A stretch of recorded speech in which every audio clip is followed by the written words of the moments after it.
ভারতকে স্পষ্ট ভাষায় বলতে চাই, যারা আমার দেশের সার্বভৌমত্বকে বিশ্বাস করে না,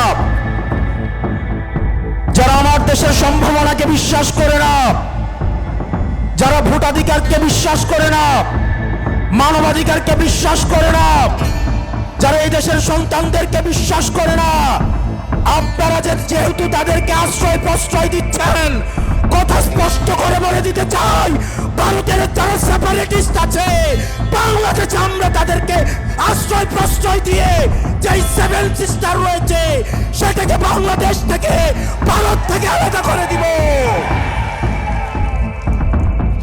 এই হাসিনার পৃষ্ঠপোষক স্পষ্ট ভাষায় দিনের আলোর মতো স্পষ্ট স্বচ্ছ, তাদেরকে ভারত অর্থ দিয়ে, তাদেরকে অস্ত্র দিয়ে, ট্রেনিং দিয়ে বাংলাদেশের বিরুদ্ধে তাদেরকে দাঁড় করিয়ে দিচ্ছে।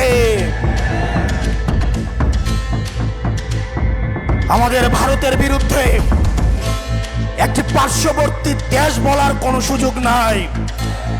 আপনার জবানে স্পষ্ট করতে হবে, এই বাংলাদেশকে ভারত একটা ফিলিস্তিন বানাইতে চায়।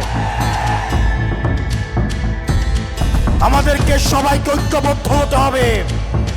ক্ষমতার জন্য, গদির জন্য, মন্ত্রণালয়ের জন্য যারা দিল্লিকে কিবলা দিচ্ছে, এই বাংলাদেশের স্বাধীনতা তারা তৃতীয়বারের মতো বিক্রি করে দেওয়ার প্রস্তুতি নিচ্ছে।